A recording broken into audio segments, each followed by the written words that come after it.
Aaron na lang po ang itawag niyo sa akin. Magandang bati po sa lahat na kapwa ko mahilig sa mga nakakatakot na istorya.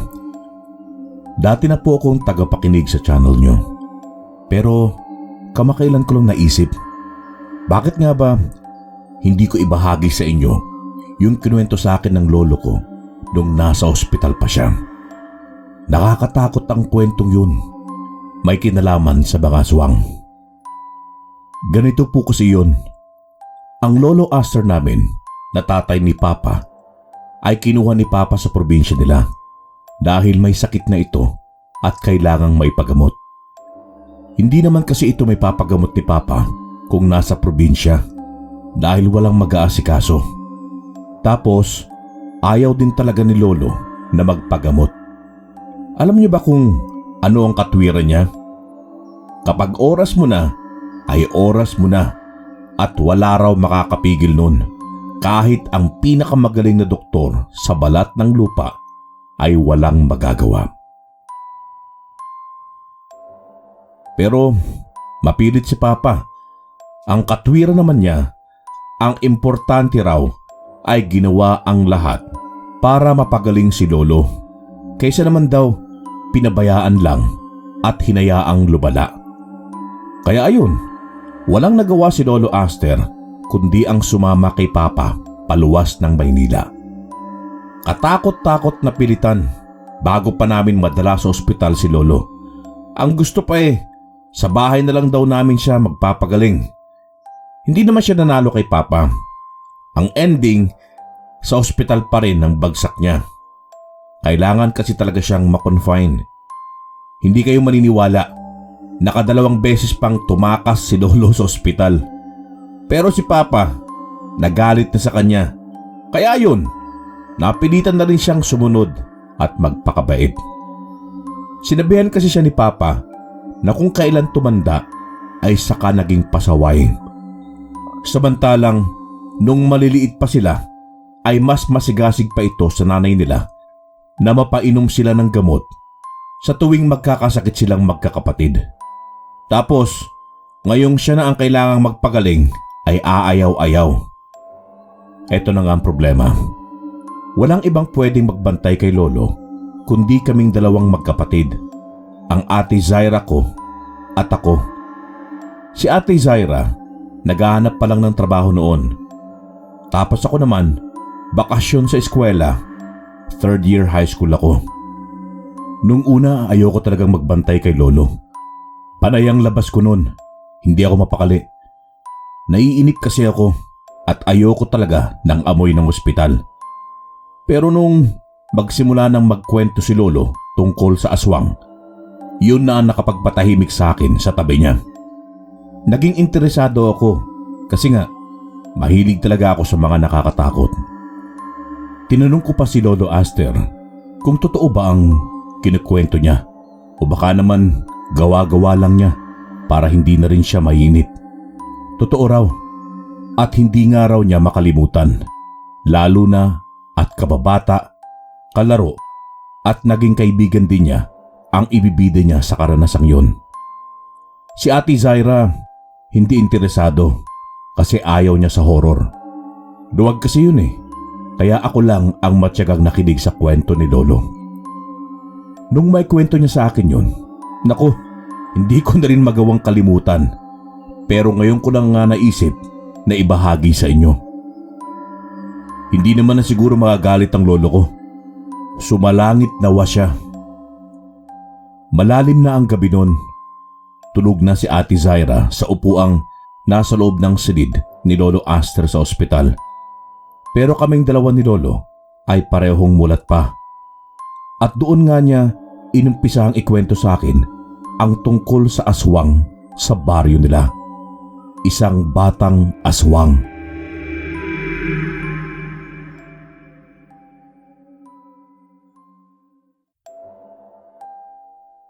Parehong magsasaka ang mga magulang ni Lolo Aster. Marami silang magkakapatid. Nasa 9. Kaya hindi ganun kahigpit ang mga magulang nila sa kanila. Abala kasi ang mga ito sa pagtatrabaho para matugunan yung mga pangangailangan ng sikmura nila. Pero kahit ganoon na marami sila at hindi istrikto ang mga magulang, ay puro naman sila disiplinado. Gabi pa lang ay binibilin na ng inang nila ang mga dapat gawin kinabukasan. Kanya-kanya ng toka. Alam kasi ng mga ito na tulog pa ang mga magkakapatid pag alis sila mag-asawa. Kaya gabi pa lang ay sinasabihan na sila ng mga ito. Tinatandaan naman yon ng magkakapatid. Kaya kahit magising sila na nasa bukid na ang mga magulang, ay alam na nila kung ano ang mga obligasyon na dapat tugunan ng bawat isa sa buong maghapon hanggang sa pag-uwi ng kanilang inang at itang. Sabi ni Lolo, iilan lang daw silang magkakapitbahay noon. Ganon daw talaga sa baryo, layo-layo ang mga bahay. Tapos silang magkakalapit ng konti ay mabibilang lang sa daliri. May isang kapitbahay daw silang matandang babae na hindi nakikihalubilo sa kanila. Pati yung batang lalaki na inaalagaan nito ay hindi pinapayagan na lumabas o makipaglaro sa mga katulad nilang bata. Minsan daw, nilapitan ni Lolo ang inang niya habang nagluluto ito ng panghapunan nila. Tinanong niya rito kung bakit hindi pinapayagang lumabas ang bata doon sa bahay ng matanda. Nakikita raw kasi niya ito na laging pasilip-silip sa bintana. Ang edad noon ni Lolo ay 12, habang yung bata sa bintana na sinasabi niya ay nasa 9 na taong gulang daw. Matagal na raw nakikita ni Lolo yun, hindi lang niya pinapansin. Noon lang talaga niya naisipang itanong sa ina. Ang sagot daw ng inang niya ay isang haka-hakang kwento sa likod ng pagiging mailap ng matandang babae at ng batang kasama nito sa bahay. Ayon sa inang ni Lolo Aster, isang araw daw ay ginulantang sila ng balitang may natagpuang sanggol na lalaki sa gubat. Wala raw gustong kumuha sa sanggol kasi takot ang mga taga-baryo. Baka raw engkanto ito o aswang. Tanging ang matandang babae na matagal na ring naninirahan sa baryo ang naglakas loob na kuhanin ang sanggol.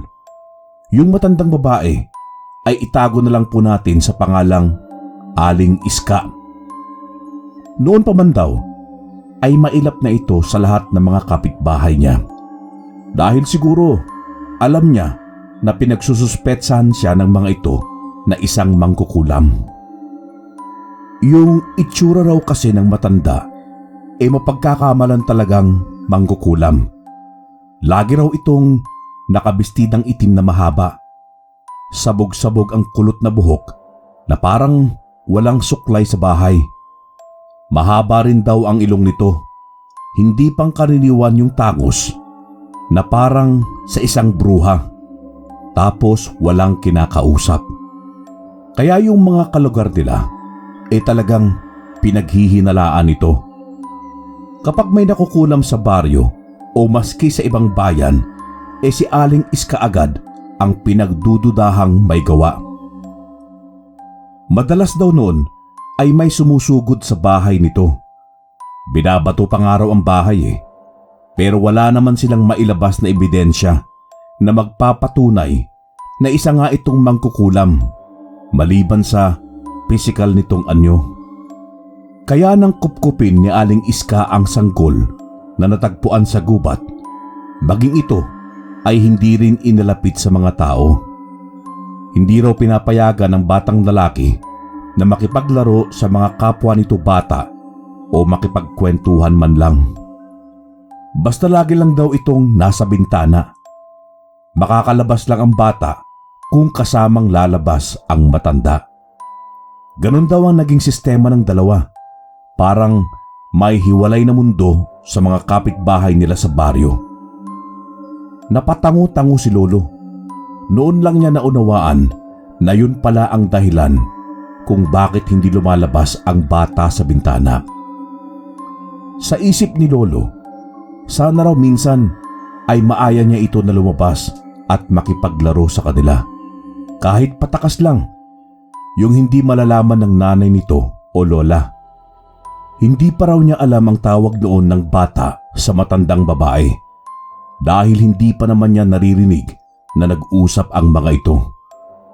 Matanda na raw kasi talaga si Aling Iska. Alanganin na nanay, mas akma na lola ang itawag dito ng bata.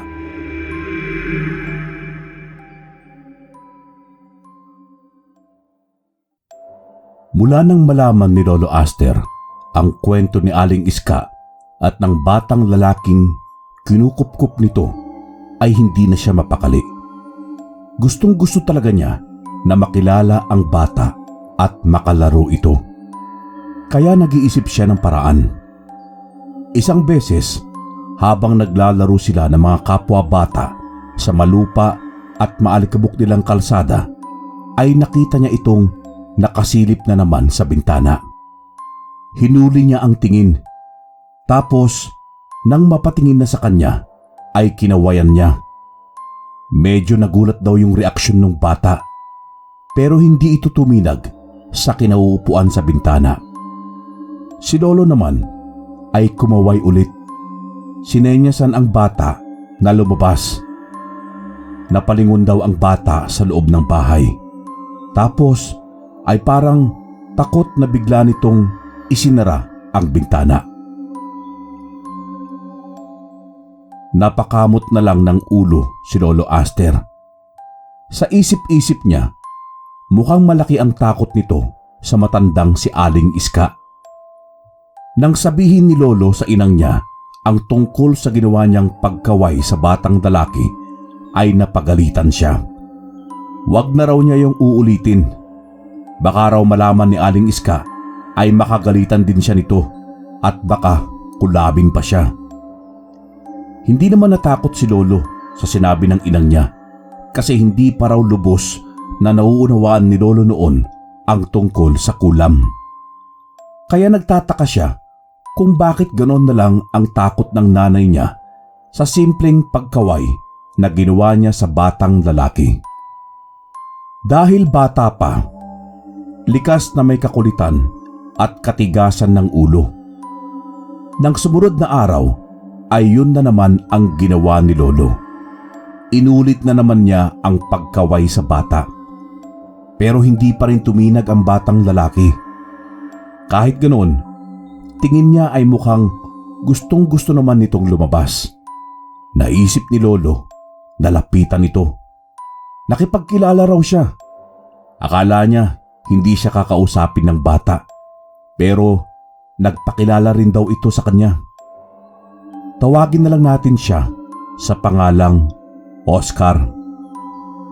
Sinamantala ni Lolo ang pagkakataon na nakipag-usap sa kanya ito. Tinanong niya kung bakit hindi ito lumalabas. Ang sagot daw sa kanya ay bawal. Hindi siya pinapayagan ng nanang niya. Noon nalaman ni Lolo na nanang pala ang tawag nito kay Aling Iska. Pero kahit ganoon ang isinagot nito sa kanya, ay nagpumilit pa rin si Lolo. Sinabi niya na masayang maglaro sa labas kasama ang iba pang mga bata. Tapos, pinipilit talaga niya si Oscar na lumabas at makipaglaro sa kanila. Tinuruan pa niya ito na tumakas minsan para maranasan nito ang saya nila. Sinabi naman ni Oscar na mukha nga raw masaya dahil napapanood daw niya mula sa bintana ang paglalaro nila. Hindi pa ito nakumbinsi ni Lolo Aster noong araw na yon. Pero alam niya na isang araw ay makukumbinsi rin niya ito. Masaya si Lolo ng araw na yon dahil kahit papaano ay may nangyari sa pinlano niya. Nakausap niya ang batang lalaki at nalaman pa ang pangalan nito. Gusto sana niyang sabihin yun sa inang niya, pero nagbago ang isip niya kasi baka mapagalitan na naman siya. Minabuti niyang sarilinin na lang ang ginagawa niyang pagkumbinsi kay Oscar na lumabas. Mula nga noon ay lagi nang nakikipag-usap si Lolo Aster sa batang si Oscar. Pero takot pa rin itong lumabas. Ang ginagawa ni Lolo ay ipinapakita niya kay Oscar kung gaano sila kasaya ng mga kalaro niya. Para raw mainggit ito at maengganyo talaga niya na makisali sa kanila. Sinabi pa raw niya na kung gusto nito ay siya ang magpapaalam sa nanang niya na payagan siyang makipaglaro sa kanila. Pero tumanggi si Oscar. Ayaw daw niya dahil alam na niyang hindi pa rin siya papayagan at baka mapagalitan pa siya.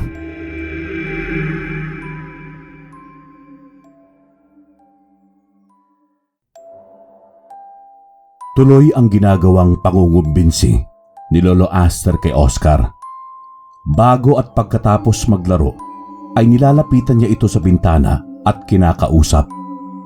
Kahit alam niyang nanonood naman ito sa paglalaro nila ng iba pang mga bata, ay kinakwento pa rin niya rito ang mga nangyari sa laro nila. Sabi ni Oscar, gusto rin daw niyang makilala ang mga kalaro ni Lolo. Ang sabi naman ni Lolo, oo naman daw, bakit hindi? Ang kailangan lang ay lumabas siya at makipaglaro sa kanila. Kasalukuyan silang nagkukwentuhan noon sa bintana nang biglang makita ni Lolo si Aling Iska na nakatayo sa likuran ni Oscar. Natakot daw siya, lalo na nang dumungaw ito at tumingin sa kanya ng makahulugan. Napaatras daw si Lolo, pero hindi siya umalis kahit nakita niyang namutla sa takot si Oscar. Nakuha pa niyang kausapin si Aling Iska. Anya rito, gusto lang daw sana niyang makalaro si Oscar. Takot naman ang mukha ni Oscar na napayuko. Pero sa pagkagulat nila sa sinabi ni Aling Iska ay halos mapalundag sila sa tuwa. Paano'y inaasahan nila na magagalit ito? Hihilahin sa bintana si Oscar at pagsasarahan ng bintana si Lolo. Pero sa halip, sinabi raw nito na papayagan na niyang makipaglaro si Oscar sa kanila sa ibang araw. Pagkasabi nun, ay sinabihan nito si Lolo na umuwi na at saka maingat na isinara ang bintana. Dahil sa tuwa, ay patalon-talon pa si Lolo Aster habang pauwi sa bahay nila. Nang makita siya ng inang niya at tinanong siya nito kung bakit parang ang saya niya. Nagdalawang isip si Lolo kung sasabihin niya sa ina ang totoo. Sa huli ay pinili niyang magsinungaling kasi natakot siyang mapagalitan. Sinabi na lang niya na masaya lang siya sa naging laro nila dahil nanalo siya sa mga kalabang bata sa paglalaro. Naiiling namang tinalikuran na siya ng inang niya, pero inutusan siyang kuhanin ang mga panggatong sa likod bahay bago pumasok sa loob. Kinabukasan ay masayang lumabas si Lolo Aster nung oras na ng pakikipaglaro niya. Napaaga siya ng labas. Wala pa ang mga kalaro niya, kaya dumiretso muna siya sa harap ng bahay ni na Oscar. Nagtaka siya kasi sarado ang bintana. Sa ganong oras dapat nakabukas na ito at nakapamintana na roon si Oscar. Naisip niyang baka hindi talaga okay kay Aling Iska na makipaglaro si Oscar sa labas ng bahay. Baka sinabi lang nito sa kanya yon para hindi siya matakot dito. Nanlumo si Lolo Aster. Lulugo-lugo siyang tumalikod at naglakad palayo sa bahay nila Oscar. Habang nakikipaglaro na siya, ay panay pa rin ang sulyap niya sa bintana. Umaasa siya na magbubukas yun maya-maya lang. Pero natapos na ang oras niya sa pakikipaglaro, ay hindi talaga nagbukas ang bintana. Maski ang pinto nila Aling Iska. Kaya naman malungkot si Lolo noong araw na yun. Kinabukasan ulit ay hindi nagpunta ng bukid ang inang niya. Kailangan daw kasi itong mamalengke. Sinabihan niya si Lolo na sumama sa kanya. Nung naglalakad na sila patungo sa palengke, ay nakasulubong nila si Aling Iska na may dalang bayong ng gulay. Mukhang galing na ito sa palengke. Nagkatinginan sila kaya medyo natakot si Lolo. Pero mas natakot siya sa inang niya nang bigla siyang kausapin ni Aling Iska at sinabing, may sakit si Oscar kaya't hindi muna niya ito pinayagan na makapaglaro sa labas. Sa ibang araw na lang kapag magaling na ito. Nagkatinginan sila ng inang niya. Napatungo na lang siya kay Aling Iska at sabi niya, pakisabi kay Oscar na magpagaling ito agad. Tumango ang matandang babae. Matapos yun ay tumuloy na ito sa paglalakad.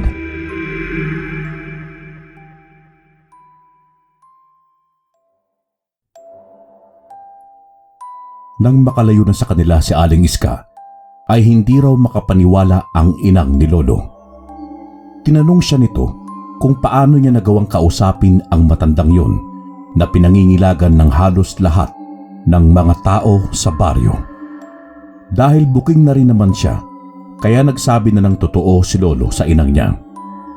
Sinabi niya rito na ilang araw na rin silang nag-uusap ng bata sa bintana na si Oscar. Ibinida rin niya sa ina na mukhang mabait naman daw si Aling Iska. Hindi raw siya nito pinagalitan nung makitang magkausap sila ni Oscar sa bintana. Katunayan, ay ipinagpaalam pa niya si Oscar dito na makipaglaro sa kanila. Kaya lang nagkasakit pala ito. Kaya pala wala ito sa bintana kahapon. Sa kabila ng mga kinuwento niya, ay sinabihan pa rin siya ng inang niya na huwag magtitiwala kay Aling Iska at mag-ingat sa pakikipag-usap dito. Hanggat maaari ay iwasan daw niya ito. Umuo na lang si Lolo Aster. Pero sa loob-loob niya ay mukhang mabait naman talaga ang matandang babae. Bakit naman niya iiwasan kung wala namang ginagawang masama sa kanya? Sabi ni Lolo, ilang araw din bago niya ulit nakita si Oscar sa bintana. Tapos, nung makita raw siya nito, ay ito na mismo ang kumaway sa kanya. Nagmamadali naman siyang lumapit. Yun pala ay magaling na ito at handa na raw siya makipaglaro sa labas. Hindi maipaliwanag ni Lolo Aster yung sayang nakita niya sa mukha ni Oscar nung mga sandaling yun. Nakita pa niya na nilagyan ni Aling Iska ng bimpo sa likod si Oscar. Tapos binilinan sila na mag-ingat sa paglalaro bago sila tuluyang hinayaang makaalis. Habang naglalakad sila patungo sa ibang bata, naitanong ni Lolo kay Oscar kung mabait ba o masungit si Aling Iska kasi parang takot siya rito. Sagot daw ni Oscar ay mabait ang nanang niya. Ayaw lang daw talaga na makihalubilo sa mga tao kasi hindi raw sila gusto ng mga tao. Baka raw mapahamak lang siya sa labas. Kaya nga nagulat daw siya nung payagan siya nito na makipaglaro ngayon sa labas. Siguro ay nakuha ni Lolo ang tiwala nito dahil lagi nga siyang pinupuntahan ni Lolo. Ipinakilala ni Lolo Aster si Oscar sa kanyang mga kalaro. Halatang naninibago si Oscar, parang nahihiya pa ito, pero lagi siyang inaalalayan ni Lolo. Ngunit sa paglipas ng araw, ay unti-unting napansin ng lolo ko ang pagbabago sa kilos ni Oscar. Kung nung una ay parang lalampa-lampa ito, nung mga sumunod na araw ay naging maliksi na raw ang bawat galaw nito. Naging mabilis. Hindi na nga raw ito natataya sa habulan nila. Hindi nila maabutan sa pagtakbo. Pati yung mga kalaro nila. Nagtataka na rin dahil si Oscar lang ang hindi mataya. Madalas ay si Lolo pa ang nababalugoong. Isang beses ay parang naawa si Oscar kay Lolo kaya nagpataya ito ng kusa. Pero hindi pa man nakakaporma ang ibang kalaro, ay tinaya agad nito para lang mapalitan sa pagiging taya si Lolo Aster. Pagkatapos nilang magdaro, habang naglalakad pa uwi, ay tinanong ni Lolo si Oscar kung bakit parang napakabilis ng takbo nito.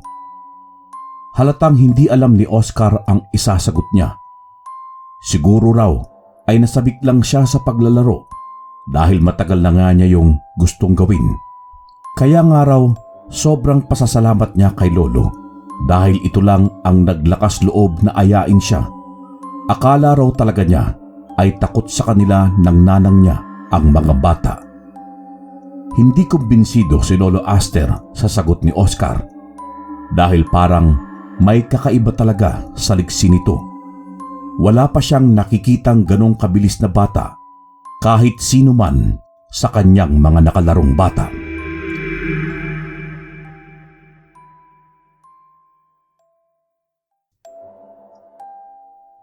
Habang nagliligpit ng pinagkainan nila nung hapunan, naisip sabihin ni Lolo Aster sa inang niya ang napansin niya kay Oscar, ang kakatuwang bilis nito. Sabi ng inang niya, baka senyalis na yon na may kakaiba nga sa batang yon. Kasi nga diba, sa gubat na pulot ni Aling Iska, wala namang nakapagsabi kung saan ito nanggaling, kung sino ang tunay na mga magulang nito. Baka raw totoo ang haka-haka ng mga kababaryo nila na posibleng anak ito ng mag-asawang aswang na napatay noon sa pagruronda sa gubat. Nagulat si Lolo. Totoo raw ba talaga ang mga aswang? Tumango ang inang niya at dagdag pa nito, naging maugong ang balita noon sa baryo nila tungkol sa mga aswang. Kaya nga raw bumuo ng grupo ng mga magruronda. Tapos ang sabi, may mag-asawang aswang daw na nasibat ang mga ito. Hindi nga lang makatiyak ang inang ni Lolo kung natagpuan ba yung bangkay ng mga aswang. Matapos ang balitang yun, ay saka naman natagpuan ang sanggol sa gubat, kaya ipinapalagay na baka nga anak ng mag-asawang aswang na yun ang sanggol. Kaya nga rin walang gustong kumupkup dito maliban kay Aling Iska. Ang sabi naman ni Lolo, kung totoong anak ng aswang si Oscar, di sana nang biktima na rin ito ng mga tao o kaya ay nakagat na rin sila ng mga kalaro niya. Sumingit sa usapan nila ang itang niya na kanina pa pala nakikinig sa usapan nila. Huwag daw magpapaniwala sa ganoong istorya. Posibleng sadyang maliksi ang katawan ng bata dahil baka nasabik ito sa paglabas.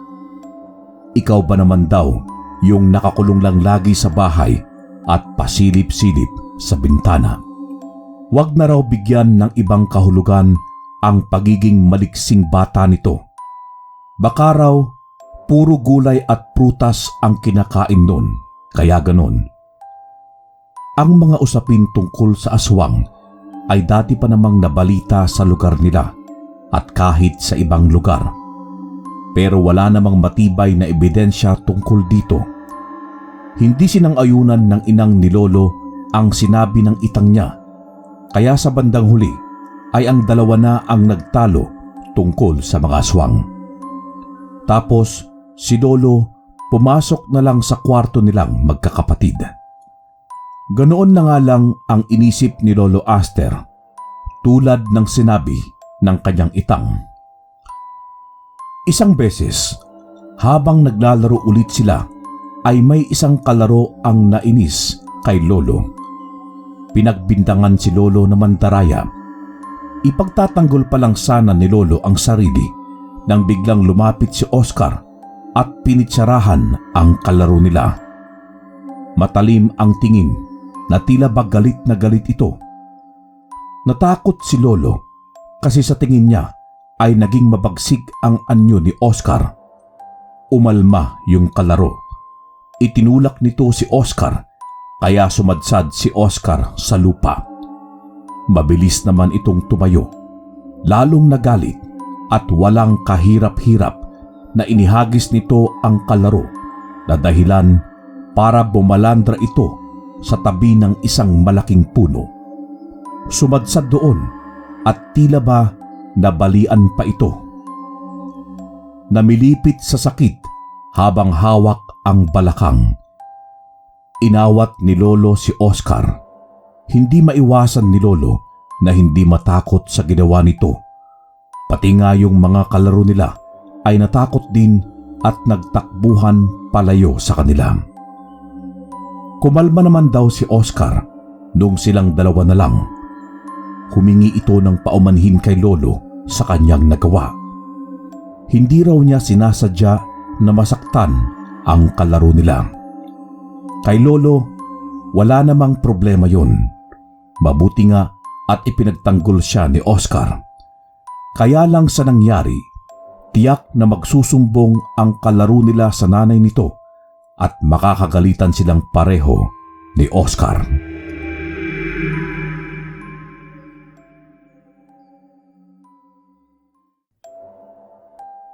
Tulad ng inaasahan, lumipas lang ang ilang minuto ay sinugod ng nanay ng kalaro nila ang bahay nila Oscar. Galit na hinahanap ang bata. Sina Oscar at Lolo naman ay nasa loob ng bahay at hindi lumalabas.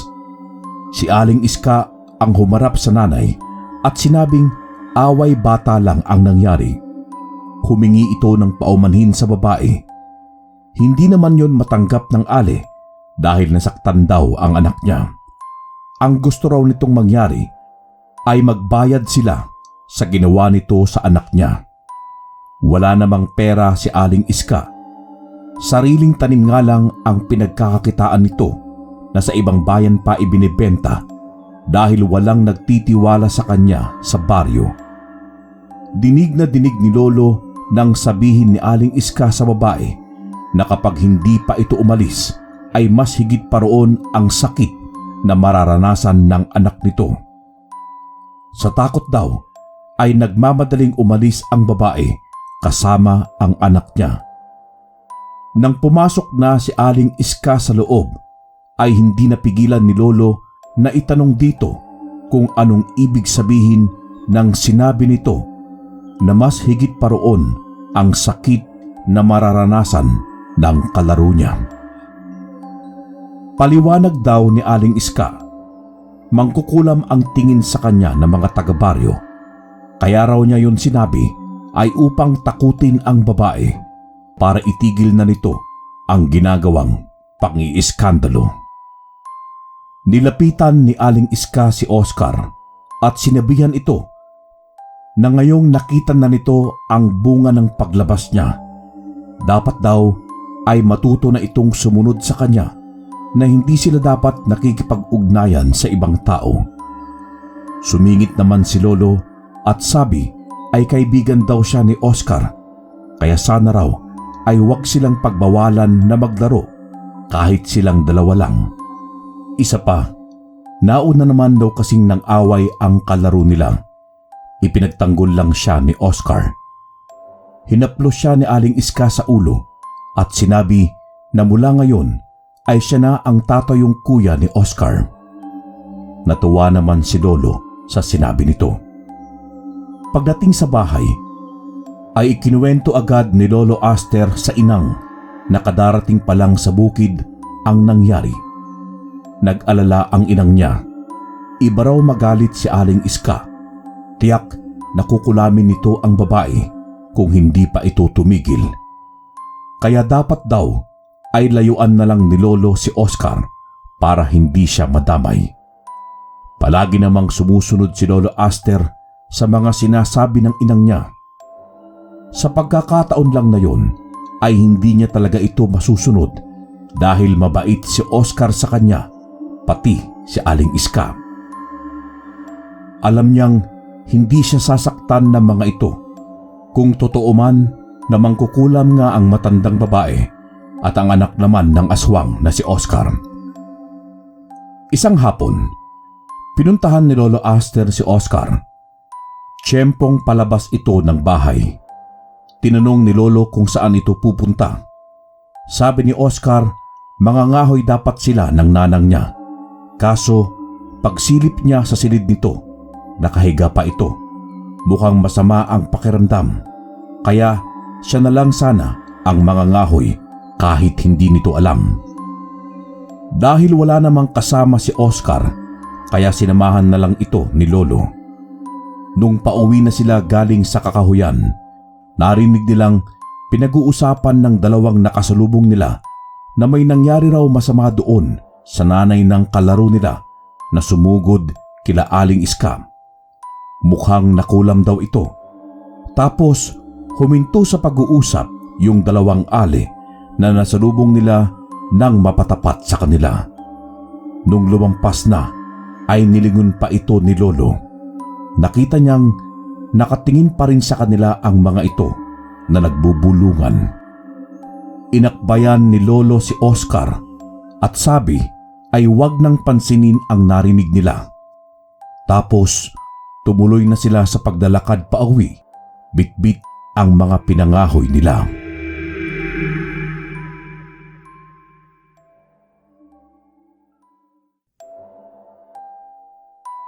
Hindi pa man sila nakakarating sa bahay ay hinarang na sila ng mga kapwa nila bata. Nangunguna roon si Bob. Yun na lang ang itawag natin sa kalaro ni na Lolo na nakatikim ng lakas ni Oscar. Mukhang may balak itong gumanti at nagtawag pa nga ng mga kakampi. Mas malalaki sa kanila ang mga tinawag nito. Niyabangan sila nito at sabi pa ay ngayon ipakita ang angas nila. Ibinaba ni Oscar ang mga bitbit na kahoy.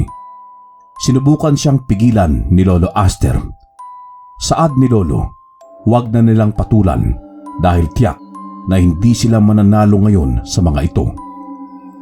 Mas marami kasi ang bilang ng mga kalaban. Susundin na sana ni Oscar si Lolo. Dadamputin na lang niya ulit ang mga kahoy na ibinaba niya. Kaso, bigla siyang nilapitan ng isa at itinulak.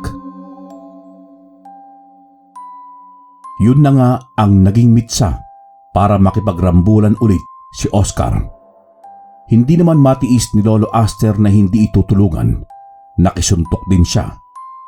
Akala talaga ni Lolo ay madedihado sila dahil dadalawa lang sila. Pero ang nangyari ay baligtad. Nasaksihan talaga niya kung paano isa-isahin ni Oscar ang mga malalaking bata na kalaban nila. Namangha si Lolo. Naguunahan sa pagtakbong umuwi ang mga bata na pawang takot na takot. Tinanong ni Lolo si Oscar kung papaano niya yon ginawa. Nagkibit balikat lang si Oscar habang dinadampot na ulit niya ang mga pinangahoy nila. Sinabi niya kay Lolo na nakakaramdam siya ng lakas kapag nagagalit siya. Tapos, hindi na niya magawang kontrolin ang sarili hanggat nasa harapan niya ang kaaway. Inisip pa ni Lolo na para pala itong superhero. Pag uwi sa bahay, ibabalita sana ni Lolo sa inang niya ang nangyari, pero inunahan na siya nito sa pagbabalita na usap-usapan daw sa baryo na kinukulam ni Aling Iska ang nanay ng kalaro nilang si Bob. Inusisa ni Lolo kung ano ba yung kinukulam. Paano ito nangyayari? Ipinaliwanag naman yun sa kanya ng inang niya. Ilang araw pa ang lumipas at kumalat na lang ang balita na binawian na ng buhay ang nanay ni Bob. Walang ibang sospek ang mga taga-baryo na may kinalaman sa pagkamatay nito, kundi ang nanang ni Oscar na si Aling Iska. Ito lang naman daw kasi ang may motibo dahil sa naging away ng mga bata. At ayon pa nga sa mga kaanak noong babae, bago ito mamatay, ay nasabi nito sa kanila na pinagbantaan siya ni Aling Iska. Kaya naman, kumbinsido ang mga ito na si Aling Iska nga ang may kagagawan sa pagkamatay nito. Hindi naman makapaniwala si Lolo na magagawa ngayon ni Aling Iska. Ipiniliwanag na nito sa kanya kung bakit nagbitaw ng hindi magandang salita noon sa nanay ng kalaro nila. Sinabi yun ni Lolo sa inang niya. Ang sabi naman ng inang niya, hindi sila nakakasiguro sa totoo dahil matagal na ngang hinihinalang mangkukulam si Aling Iska at ngayon ay tiyempong namatay sa kulam ang babae na nakasagutan nito. Naawa si Lolo Aster sa nanang ni Oscar. Paano raw kung hindi naman talaga? Kinabukasan ng hapon ay pinuntahan ulit ni Lolo si Oscar at kinumusta niya rito si Aling Iska.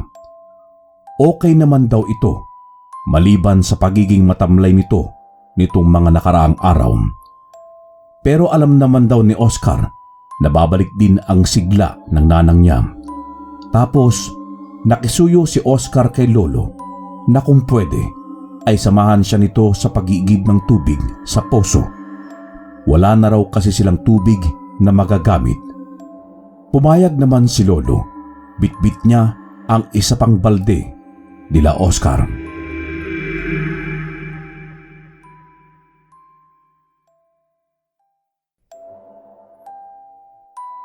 May kalayuan ang posong igiban mula sa bahay nila Oscar, kaya mahaba-haba rin ang nilakad nila. Madadaanan nila ang kakahuyan papunta roon. Nung mapadaan sila sa puno ng bayabas na maraming bunga, ay nagkatinginan sila at nagkasundo na huminto muna roon ng saglit. Ibinaba nila ang bitbit nilang mga balde. Tapos ay masaya silang naglambitin sa mga sanga ng puno ng bayabas habang inaabot ang mga bunga nito. Nalibang silang dalawa sa pagkain ng mga bunga habang nagkukwentuhan. Hindi nila namalayan na padilim na pala, kaya nagmamadali nilang dinampot ang mga balde at saka sila tumuloy sa paglalakad papuntang igiban. Nagsilid pa raw si Oscar ng ilan sa bulsa niya para ibigay sa nanang niya pag-uwi nila. Nung makarating sila sa igiban ng tubig, ay sakto naman na wala nang nakapila kasi nga inabot na sila ng dilim. Nag-alala si Oscar na baka nagising na ang nanang niya at malamang ay hinahanap na siya nito. Sabi naman ni Lolo, huwag mag-alala dahil sasamahan niya si Oscar na magpaliwanag dito. Medyo nahirapan sila pauwi dahil may bitbit na silang balde na may lamang tubig tapos ang layo pa ng lalakarin. Kaya naman panay ang hinto nila para magpahinga saglit. Nangangawit kasi sila. Nung sa wakas ay malapit na sila sa bahay nila Oscar, natigilan silang pareho. Paano'y natanaw nila na sunog na ang bahay nila Oscar. Nabitawan ni Oscar yung dalang balde. Ganon din si Lolo. Tapos nagmamadali silang tumakbo palapit doon sa nasunog na bahay. Dumampot ng kahoy si Oscar.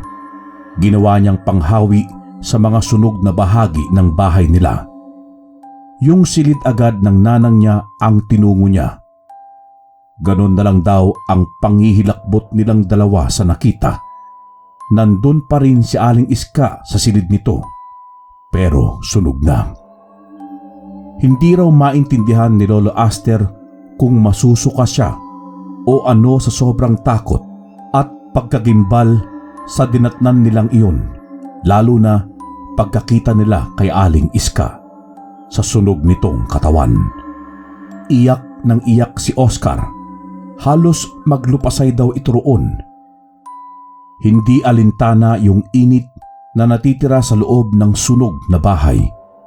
Walang ibang nagmalasakit na may palibing ang sunog na katawan ng matanda, kundi ang pamilya ni Lolo Aster. Naawa rin kasi sila kay Oscar. Matapos ang libing ni Aling Iska, ay napilitan ang inang ni Lolo na pansamantala ay sila na muna ang kumupkup kay Oscar sa pakiusap na rin ni Lolo Aster. Si Oscar naman ay nakatulala lang. Tila hindi pa nito matanggap yung nangyari sa nanang niya. Kung kumain ito ay halos titikman lang ang pagkain, tapos hindi na ulit susubo. Magkatabi sila ni Lolo sa higaan. Ayon kay Lolo, ay gabi-gabi raw niya itong naririnig na humihikbi. Hindi raw alam ni Lolo kung paano niya pagagaanin ang kalooban ni Oscar. Kung sa kanya raw kasi mangyari yun, ay hindi niya rin siguro alam kung paano yun tatanggapin. Lalo pa at si Aling Iska lang ang tanging kumupkup, nag-alaga at nagmahal kay Oscar sa buong buhay nito. Baka raw inaalala na ngayon ni Oscar kung paano na siya ngayong wala na ang kanyang nanang.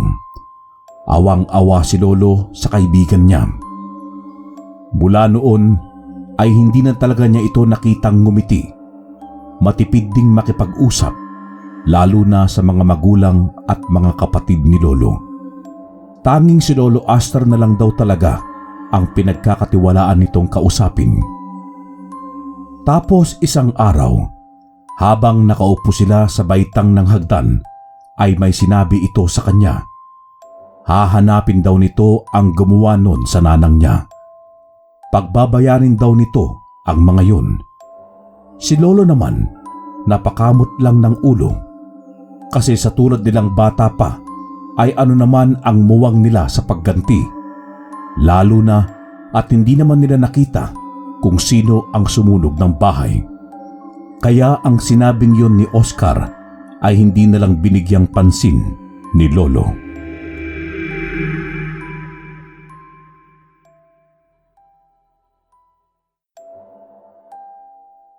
Isang beses ay nawala si Oscar sa bahay nila Lolo.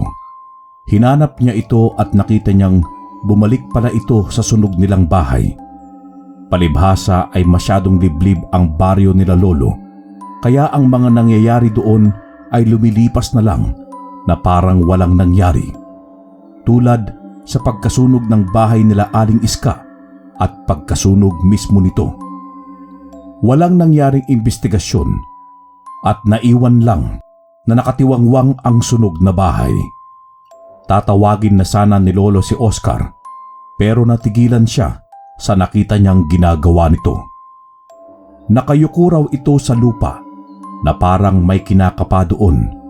Tapos ay tumayo at hinawakan isa-isa yung mga bahagi ng bahay. Parang may pinapakiramdaman ito.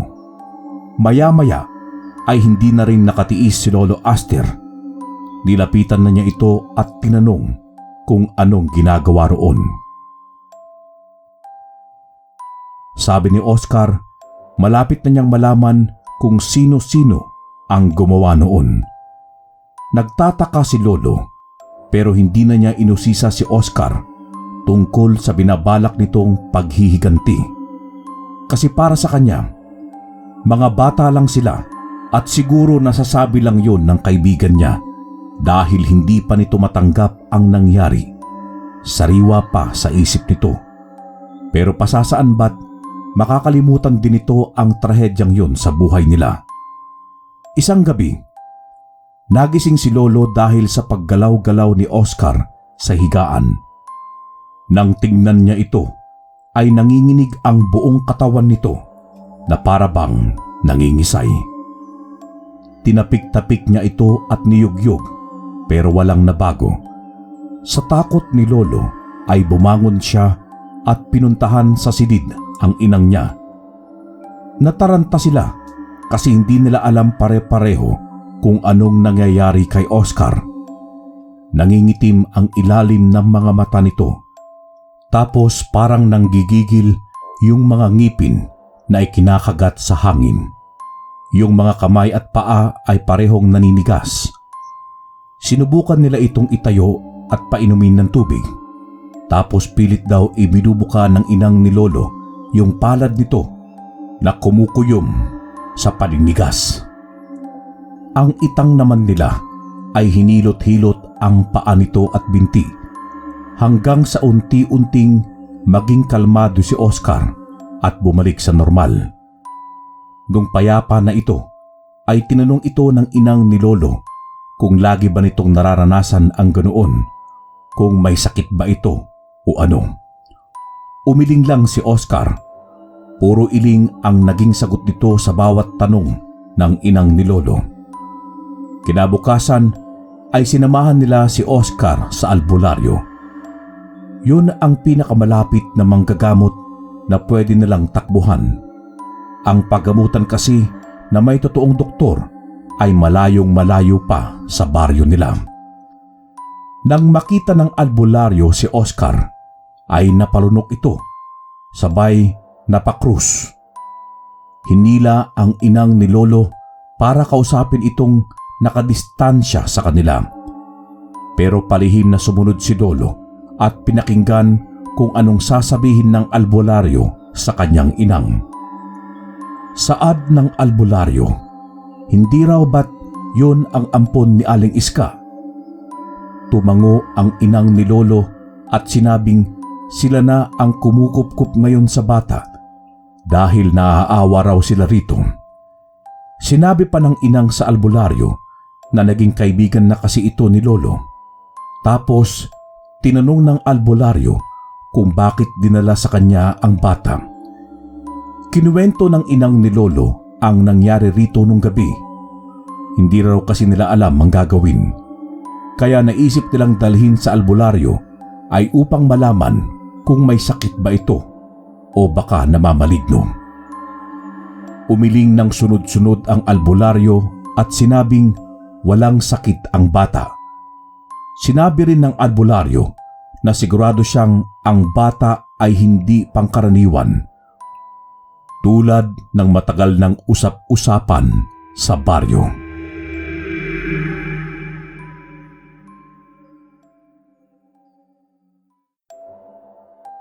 Napaisip si Lolo Aster kung ano ba ang ibig sabihin ng albularyo sa sinabi nito na hindi pangkaraniwan si Oscar. Hindi na niya napakinggan ang iba pang sinabi nito kasi nakita siya ng inang niya na nakasilip. Sinenyasan siya nito na umalis doon. Bumalik siya sa upuan kung saan nakaupo si Oscar. Nakatulala lang ito na parang wala sa sarili. Inakbayan niya si Oscar at sinabihan na mag-relax lang ito kasi gagamutin na siya ng albularyo. Pero hindi ito sumagot sa kanya. Nanatili lang na walang imik. Maya-maya ay lumapit na ang albularyo sa kanila. Kinuha nito ang kamay ni Oscar. Tinitigang mabuti ang mga palad at pagkatapos ay saka naman ito tiningnan sa mga mata. Si Oscar naman daw ay tumitig din sa albularyo na parang wala sa sarili. Wala pang ilang segundo ay nagbaba ng tingin ang albularyo na parang natakot. Tapos ay agad nitong binitawan ang mga kamay ni Oscar.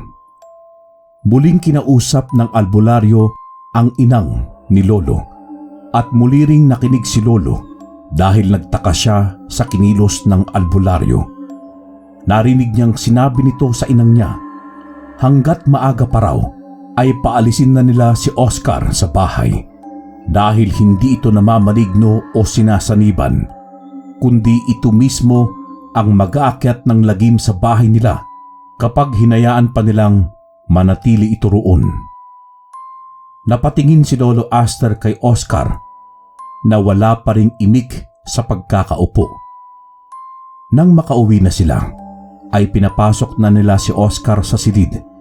Tapos nag-usap ang inang at itang ni Lolo. Nandoon lang din siya at nakikinig sa usapan ng mga ito. Nag-iisip sila kung ano ang magandang gawin kay Oscar.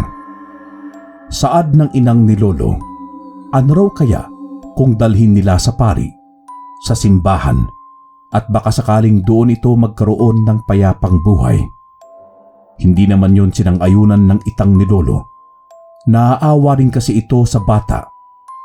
Si Lolo Aster naman ay nakisali sa usapan ng matatanda at sinabing hayaan na lang nila doon si Oscar dahil mabait naman ito at walang ginagawang masama sa kanila. Ngunit sabi ng inang niya, hihintayin pa raw ba nila na may gawin ito na hindi ka nais-nais sa kanila. Dahil sa diskusyong yun, ay hindi makatulog si Lolo nung gabi. Ayaw niya na magkahiwalay sila ni Oscar dahil naging parang kapatid na ang turing niya rito. Naalala daw niya ang sinabi ni Aling Iska sa kanya na siya na ang kuya ni Oscar. Tiningnan niya ito habang natutulog. Maya-maya pa ay nakatulog na rin siya. Hindi niya alam kung ilang minuto na rin siyang nakatulog nang bigla siyang maalimpungatan. Pagdilat ng mga mata niya ay wala sa tabi niya si Oscar. Napabalikwas siya ng bangon. Tiningnan niya kung nasa sala lang ba ito o nasa kusina nila, pero wala rin ito doon. Pagdating niya sa pintuan ay nakabukas ang pinto. Parang may nakita nga siyang lumabas mula roon. Dali-dali siyang tumakbo para sundan kung sino man yun. Naisip agad niya si Oscar, ngunit paglabas niya ay hindi na niya matanaw maski anino nito. Para itong bulang naglaho sa dilim. Lumabas pa ng konti si Lolo at isinigaw ang pangalan ni Oscar. Pero wala siyang nakuhang tugon. Naging dahilan lang yun para magising ang mga magulang niya at mga kapatid. Sabi ni Lolo, baka raw narinig ni Oscar ang pinag-uusapan ng inang at itang niya, kaya't ito na mismo ang nagkusang umalis. Nilapitan siya ng inang niya at sinabing bukas na bukas din ay hahanapin nila si Oscar at pababalikin sa kanila.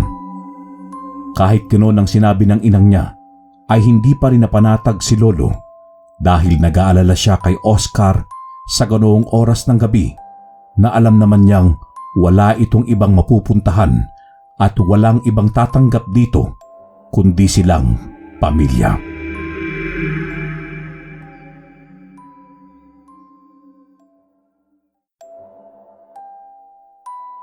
Maagang nagising si Lolo Aster. Hindi nga siya masyadong nakatulog. Pagkatapos niyang mag-almusal, ay lumabas agad siya ng bahay. Akala niya ay nasa bukid na ang inang at itang niya, pero hindi pala nagpunta sa bukid ang inang niya. Tinupad nito ang sinabing hahanapin nila si Oscar. Una nila itong pinuntahan sa nasunog na bahay, ngunit wala ito roon. Sunod naman ay sa gubat, ngunit hindi rin nila ito natagpuan doon. Pabalik na sila ng bahay nang isang kapitbahay ang nadaanan nila. Tinawag nito ang inang niya. Tinanong kung alam na raw ba nito ang balita. May gumagala na naman daw na aswang sa baryo nila. May nakakita raw dito na kumakain ng hilaw na hayop sa gubat kagabi. Muntik na nga rin daw nitong malapa yung lalaking nakakita. Mabuti na lang at nakatakbo yung lalaki. Nagimbal silang mag-ina sa balitang yon. Tapos, tinanong ng inang ni Lolo kung ano ang itsura ng nakita nitong aswang. Sabi ng kapitbahay nila, hindi raw masyadong napansin ng lalaki ang itsura. Nakayuko raw ang aswang sa nilalapang hayop. Sa sobrang takot daw siguro, kaya napatakbo na agad ng mabilis yung lalaki palayo roon. Nagkatinginan sina Lolo at inang niya. Parang iisa lang siguro ang tumatakbo sa isip nila noon, si Oscar. Hindi sumuko si Lolo. Lagi pa rin niyang pinupuntahan ang dating bahay nila Oscar na nananatiling nakatiwangwang. Nagbabaka sakali siya na bumalik doon ng kaibigan. Kahit sa gubat, sa may puno ng bayabas, kung saan sila tumambay dati, ay binabalik-balikan din ni Lolo. Baka raw kasi maisipan ni Oscar na magpunta roon. Kung makikita niya ulit ito, ay gusto niya itong kausapin at kumbinsihin na bumalik na sa kanila. Hindi naman daw siya naniniwalang aswang ito.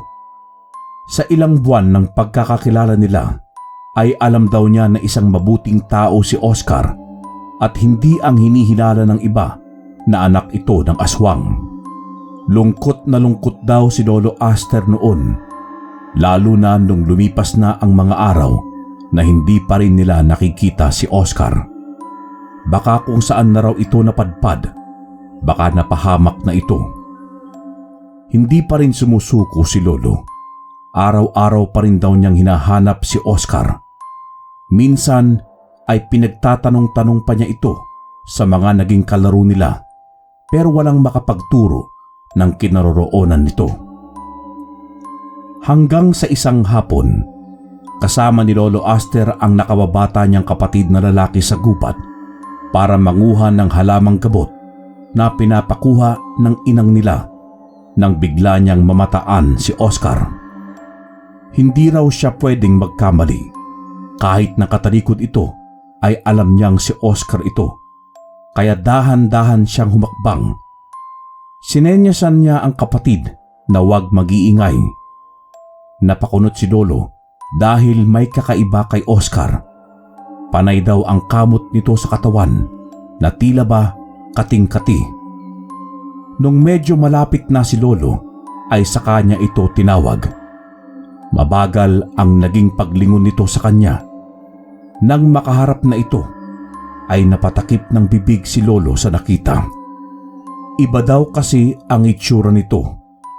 Maputik ang damit at katawan, at ang mas ikinabigla pa ni Lolo ay ang mantsa ng natuyong dugo sa bibig nito.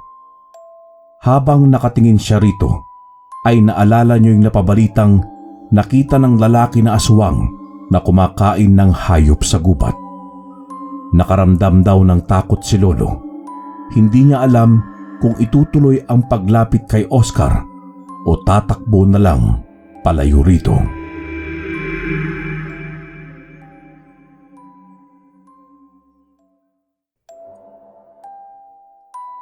Mas pinili pa rin ni Lolo na lapitan si Oscar. Inisip niya na hindi ito talagang aswang. Baka napilitan lang itong kumain ng hayop dahil sa sobrang gutom.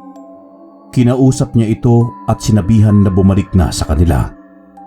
Yumuko lang si Oscar, tapos ay itinuloy nito ang walang tigil na pagkakamot ng katawan.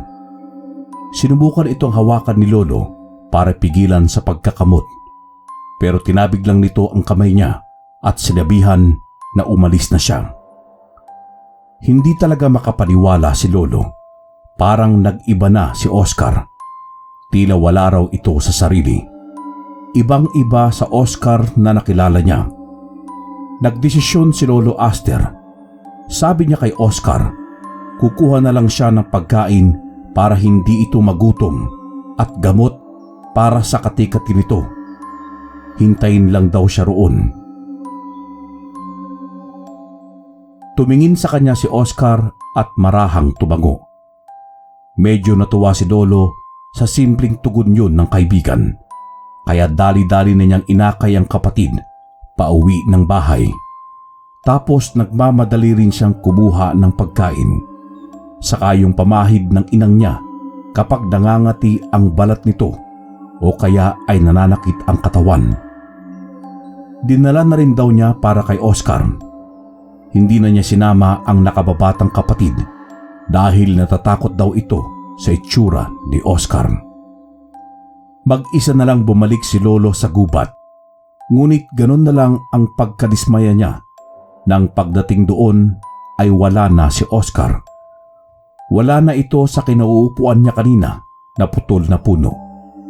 Nagpalingalinga si Lolo.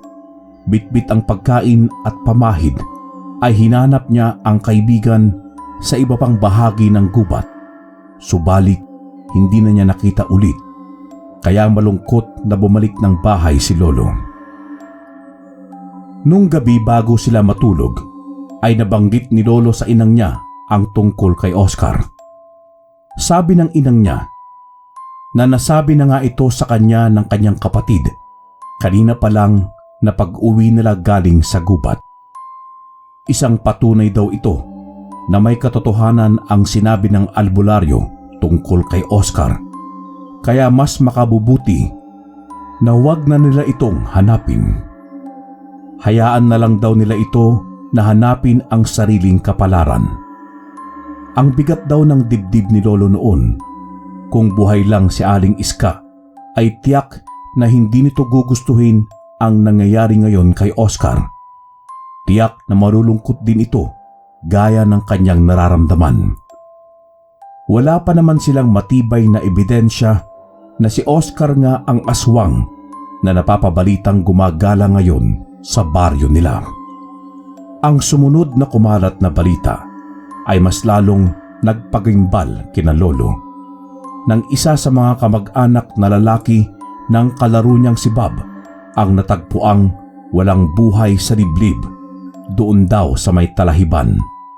Ang pangyayaring yun ay nasundan ng isa pa na kamag-anak ulit ni Bob ang biktima. Mukhang may galit daw ang aswang sa lahi ng mga ito. Naisip ni Lolo na nung namatay ang nanay ni Bob ay si Aling Iska ang pinagbintangan na may kagagawan. Kinulam daw nito. Tapos noon ay may nanunog sa bahay nila Aling Iska na ikinamatay naman nito. Baka raw gumanti rito ang mga kamag-anak ng nanay ni Bob at ngayon ay mukhang si Oscar naman ang gumaganti sa kanila. Unti-unti na raw nakukumbinsi si Lolo na isa ngang aswang ang kaibigan niyang si Oscar. Mukhang ginagawa na nito ngayon ang minsang nabanggit sa kanya na gagantihan niya ang gumawa nun sa kanyang nanang.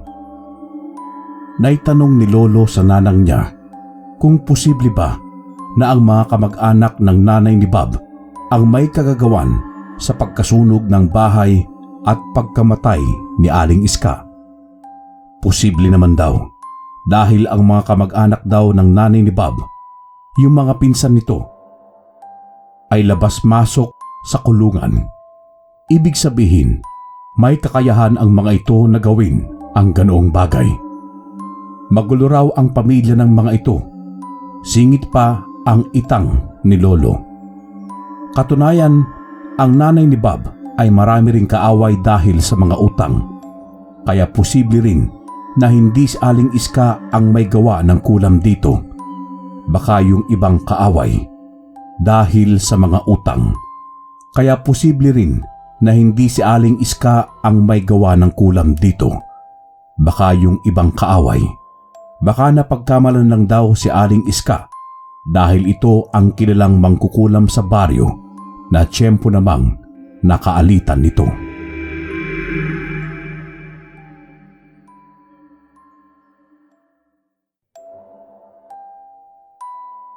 Dahil sa mga posibilidad na yon, ay nag-iisip si Lolo Aster kung paano niya matutulungan ang kaibigang si Oscar. Napagtanto rin niya na parang may kasalanan din siya sa mga nangyari. Kung hindi raw kasi niya kinumbinsi si Oscar na makipaglaro sa kanila, hindi sana mangyayari yung pakikipag-away nito kay Bob. Hindi sana susugod ang nanay ni Bob kina Aling Iska at hindi mapagbibintangan si Aling Iska sa pagkamatay nito na kinulam daw. Dahil sa isiping yun ay nakukonsensya si Lolo, kaya kailangan niyang matulungan si Oscar para makabalik ito sa normal na buhay kung sakali man na isa nga itong aswang. Ayaw niya na mas mangibabaw kay Oscar ngayon ang pagiging aswang nito. Naisip niyang puntahan ang albularyong nilapitan nila noong kailangan nilang ipagamot si Oscar. Nagulat pa raw ang albularyo nang makita si Lolo Aster na mag-isang pumunta doon. Hindi na nagpaligoy-ligoy pa si Lolo. Sinabi na agad niya sa albularyo kung ano ang pakay niya, pati ang lahat ng mga nangyari kay Oscar mula nang makilala niya ito sa bintana at maging kaibigan. Pinaupo naman siya ng albularyo at kinausap. Saad ng albularyo, ang isang tulad ni Oscar na nabibilang sa lahi ng mga aswang ay hindi na matutulungan ng isang albularyong gaya niya dahil nananalaytay na talaga sa dugo nito ang dugo ng isang aswang. Ang maaari lang daw niyang matulungan ay ang mga biktima ng pangyayanggaw. Kung hindi pa ito malala, depende pa rin sa kaso. Sinabi ni Lolo na nagtataka siya kung totoong aswang daw si Oscar, di sana raw noon pa man ay nabiktima na siya nito, samantalang lagi raw silang magkasama. Ipinaliwanag naman ng albularyo kung ano ang posibleng nangyari, kung bakit tila ngayon lang umiepekto kay Oscar ang pagiging aswang nito. Sa ginawang pag-aaral ng albularyo, si Oscar ay sanggol pa nang mapunta sa kalinga ni Aling Iska na isang mangkukulam. Posibleng ito ay pinalaki ng matanda bilang isang normal na tao dahil ayon nga kay Lolo ay mabait ang batang si Oscar nang makilala niya. Maaaring hindi pa nakatikim ng laman ng tao si Oscar kaya hindi pa gumagana sa sistema nito ang pagiging aswang. Pero nung makaramdam ito ng matinding galit dahil sa nangyari sa nanang nitong si Aling Iska at sa bahay nila, ang galit ngayon ang nagtulak sa kanya para magising sa diwa niya ang pagiging isang aswang. Ito ang nag-udyok sa kanya na tumikim ng lamang loob na inumpisahan niya sa isang hayop at ngayon ay sa mga tao na nais niyang pakigantihan. Noon ay naintindihan na ni Lolo Aster ang mga nangyari at lumalabas na meron talaga siyang kasalanan. Tinapik siya ng albularyo sa balikat at sinabing wala siyang kasalanan dahil ang lahat ng mga naganap ay nakatakda na raw maganap at naging instrumento lang siya para sa katuparan nito. Huwag daw mag-alala si Lolo, sabi ng albularyo, dahil kapag nakaharap ulit niya si Oscar ay susubukan niya itong kausapin.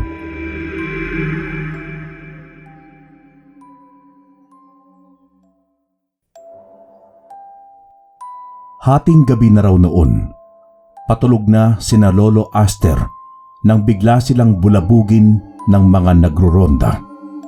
Kinatok sila ng mga ito at pilit hinahanap sa kanila si Oscar dahil 3 kamag-anak na raw ng nanay ni Bob ang namamatay at alam nilang ito ang may kagagawan. Kahit sinabi na ng inang ni Lolo na wala na roon si Oscar, umalis na ito, ay hindi pa rin naniwala ang mga nagroronda. Pinagpipilitan pa rin nila na kinukupkup daw ng pamilya ni na Lolo ang batang aswang. Nagalit na ang itang ni Lolo. Kung ayaw daw silang paniwalaan ay bibigyan sila nito ng pahintulot na halughugin ang bahay nila. Hindi naman daw yun ginawa ng mga nagroronda, ngunit isa sa mga ito ang nagpunta sa harapan at nagbigay ng babala sa pamilya ni Lolo. Nasa oras na makitang nasa pangangalaga ulit nila ang batang aswang, ay hindi ito magdadalawang isip na sunugin din ang bahay nila tulad ng ginawa nito sa bahay ng mangkukulam daw na si Aling Iska. Ang nagsabi nun ay kamag-anak din nung nanay ni Bob. Parang nadulas daw ito sa pag-amin na sila nga ang may gawa nun kay Aling Iska. Ilang gabi lang ang lumipas. Ang lalaking yun na nadulas sa pag-amin ay natagpuan na ring walang buhay kagaya ng mga pinsan niya sa Talahiban. Parang alam na ng itang at inang na mangyayari yun at hinala nila ay si Oscar nga ang may kagagawan. Mukhang tinapos na nito ang paghihiganti sa mga may kasalanan sa kanila. Hindi naman nila masisi ang batang aswang. Nakaramdam din sila ng awa para rito. Yun na raw ang naging huling biktima ng aswang na nabalitaan nila, sabi ni Lolo. Nung gabi rin yun, habang nagkakagulo ang mga tao sa pag-uusisa sa biktima, si Lolo Aster raw ay nakatayo sa pintuan nila. Hinihintay niya ang inang at itang nila na nakiusyoso sa nangyari. Bigla raw niyang namataan si Oscar sa hindi kalayuan na nakatayo sa dilim at nakatingin din sa kanya. Nangilabot si Lolo sa itsura nito. Malayong malayo sa malinis at maamong bata na laging nakapamintana. Kahit alam na ni Lolo na totoo nga ang haka-haka rito na isa itong anak ng aswang, ay mas nangibabaw daw kay Lolo ang awa para rito kaysa takot. Kumuha siya ng gasera sinindihan yun at saka siya humakbang palapit kay Oscar. Gusto sana niya itong kausapin. Gusto sana niyang subukan na mapakalma ito at maibalik sa dati. Ngunit nang lalapit na siya rito, ay bigla na lang daw po itong tumakbo palayo kay Lolo. Tinawag pa ito ni Lolo at tinangkang sundan. Kaso nawala na sa paningin niya. Basta nawala na lang ito bigla na parang kinain ng dilim. Lungkot na lungkot si Lolo. Kung meron lang siyang magagawa para matulungan ito, ay hindi siya magdadalawang isip. Sana raw ay hinayaan na lang niya ito noon sa bintana na manood na lang sa paglalaro nila ng ibang mga bata. Umasa si Lolo Aster na muling magpapakita sa kanya ang kaibigang si Oscar. Hindi na niya yun sinabi sa inang at itang niya, kahit sa mga kapatid niya, dahil ayaw nilang mamroblema pa ang mga ito. Natatakot na rin kasi sila kay Oscar. Tanging si Lolo lang nga raw ang hindi natatakot dito. Pero lumipas pa ang mga araw at gabi. Nang matyagang paghihintay ay hindi na talaga nagpakita si Oscar kay Lolo Aster. Kasabay ng paglaho nito ay ang paglaho rin ng balita tungkol sa batang aswang.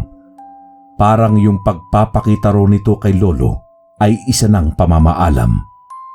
Wala ring ibang napabalitang naging biktima ang batang aswang, kundi ang mga may kagagawan sa pagkakasunog ng bahay nila at ng nanang niyang si Aling Iska. Hanggang sa tumanda na nga si Lolo Aster, ay tuluyan ng talagang hindi nagpakita sa kanya si Oscar. Hindi talaga niya ito makalimutan at hindi raw mababago ng pagiging aswang nito ang naging pagkakaibigan nilang dalawa hanggang sa kamatayan. Wakas.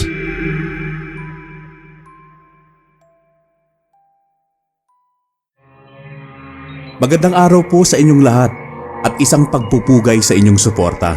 Inaanyayahan ko din po kayong makinig sa aking channel, ang Mandirigma Horror Stories.